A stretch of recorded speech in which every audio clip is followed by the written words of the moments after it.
Okay, this is the PS that I talked about sending over in a couple hours. Now it's 8 hours later, but here it is. Just a few things I wanted to wrap up with regard to keeping the kitchen where it is. This little bit, tiny bit here on this basement stairs and door to the unfinished and laundry area. And then I added a little bit to the kitchens that are out in the sunroom here and there, just to round that out and give it the same chance as some of the others.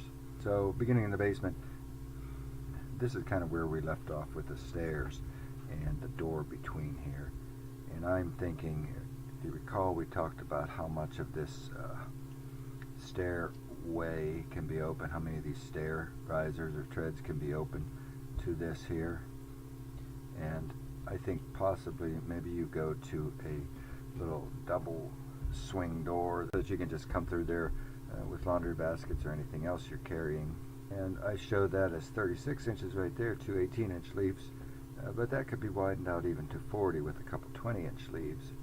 And it widens the bedroom by the same +2 and +2 that you gain with that. And then that would enable this wall to pull back some, the margin of this wall to pull back some, get this even more open to the second floor like that. And instead of this,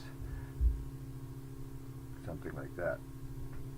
So that is that, and that's something to take under advisement, the door to this, how big, where, etc. With a single leaf, it can move. This dimension here ought to be called out. I'm not sure what is happening here, whether we're gonna, whether this is getting treated with stone or some other finish treatment, whether there's going to be a cabinetry down here, but that can be developed further if you let me know what's happening down there. All right, and then with regard to leaving the kitchen in place, this was that one of the final ones that we had arrived at, leaving that kitchen in place. But I was looking at this whole house, and I really like the house, and I like its style. It's got great, true to style architecture for the 1951. It's got a lot of great elements. 3 bedrooms already. You're adding a 4th downstairs.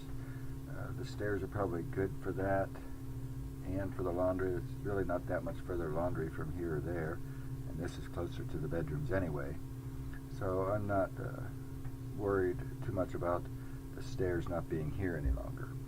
We've got a great big family room with lots of glass and space, and now that family room is fairly well joined. If the kitchen is kept here, it's fairly well joined with that. And the only thing, I think, they made a few errors here and there, but one of them was when they added this bedroom, not treating those windows as it is. It's really a shame this whole thing is so dark in here and unused. And I'm not sure exactly what is happening in this bedroom. I don't even know, I don't think that's the master bedroom. I think the master bedroom's down here. In any case, I did know those windows are about there. And I think down the road, in any case, eventually this sunroom ought to be treated. Particularly, I already talked about how it can be warmed in for 4-season use. And when I was out there and walked around back and took some dimensions, all of that space back there is kind of all divided into these small, intimate little gathering areas here, and it's all very steep step down through here. But this area here is a lost area, and the sunroom is kind of, it's just poorly done, and perhaps that's why it's lesser used. But I could see that sunroom being a kind of little secondary retreat where it's not big with the family room and all the noise, etc. And somebody can go out here with all this light. And so it occurred to me maybe that space is captured for better use, and just so that it's not lost, so it has some finish to it. And then this would become a little kind of another one of these small intimate areas, even more private, and whether we have a door into bedroom 3 or you do. Some of this relates to what your long-term plans are, but if somebody's staying here for 20 years, certainly I would consider what's going to happen here, or the treatment of this piece here, and this lost area in here. I've already tried to improve it with these windows here, but that is one option. You step down, and there's a little patio, and it's probably 2 or 3 steps down to grade here, so that you can also, or there's a little railing here, and there's no steps down to grade.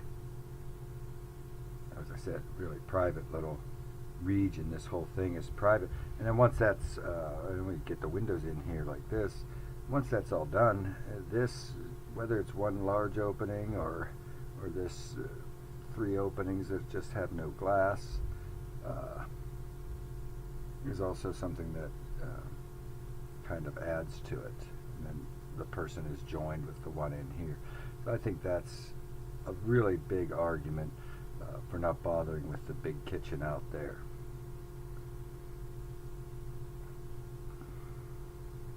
And whether you used some of the brick that you took down from here and possibly here, and took care of this last error here, like that, be also something you would have to decide. But I did want you to have that when you're making your judgments on these, particularly once you see the large kitchen. And I don't know that that's going to be that big of a draw, but perhaps it will be.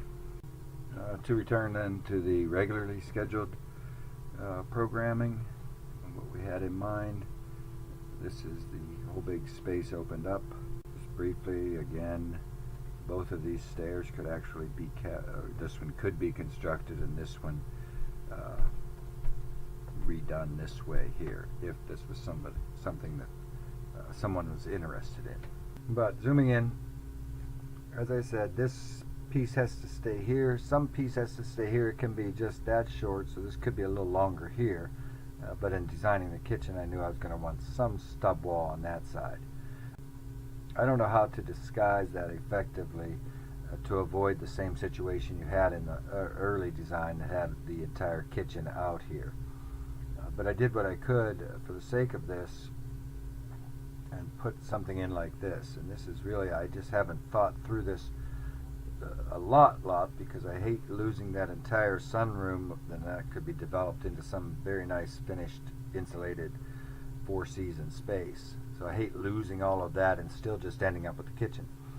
Granted, it's a huge kitchen, and this is how I've done it in this.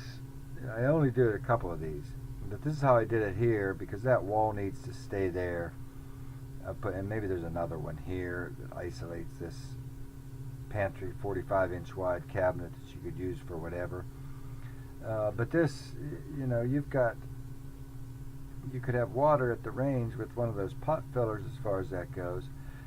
But the refrigerator is pretty far. These 3 are pretty far. If you're at the range and you need something at the refrigerator, you got to come all the way over here. It's a 30-foot triangle, you know, here, and here's a 30-foot triangle. So this is just one of the things. I'm sure seating for 6, and all sorts of cabinetry in this island as far as that goes. And actually that island, that cabinet goes back, so you have some niche space here. There's an error. But I don't know what happens out here. I don't know what you do with this space. I mean, a little something could happen here. But you'll have to think your way through that and see how you think you want that to happen. But I wanted to show one other kitchen that I thought was a better one than this, under the same kind of precepts, but I just flip it and bring the refrigerator over to this isolated region here. And you know, whether or not I have a spin cabinet here, whether or not this range becomes a 30 instead of a 36, or slides that way a little. In any case, this reduces the work triangle to something more reasonable, closer to 25 feet, and less coming around this island to get to various places. So now your window is out here, but it doesn't seem as joined to the family room. I think it's wasting this space generally. If that's what you want, I would work on developing this to the greatest extent I could in terms of which cabinetry is where. Since I didn't want to give this too much short shrift, I did come back and look at a few other, in case this is something that's really attractive to you. And that earlier stuff we talked about was immaterial or just moot, irrelevant. And looked at a few other things up here, minor things up here, and some things down here as well. And one of these is, of course, you could always have a secondary dinette down here. There's seating for days and days and crowds, but just to show that. And then, looking at the kitchen itself, kind of got rid of this spin cabinet here in the corner and shifted the range to the extent possible that way, just to divide that out a little bit better. Added an optional little salad sink at the island here, and I believe increased these. Well, and then that was at the kitchen at that point there. There's and maybe there's a little closet down here and a smaller table here. That was one possibility. Regular full depth closet with a shelf and rod to come in from the garage and put stuff in, and to provide another closet at this end of the house. And last, I promise, a little shift up here where I brought these to full depth cabinets, 24 inches deep. And just remember that these are super deep appliances, because these are 30 inches deep, so that we can get some sort of alignment through here, which means these upper cabinets, instead of being 12 deep, are actually 18 deep. Huge cabinets. They're probably racks on the door. A lot of cabinetry here, not to mention over here.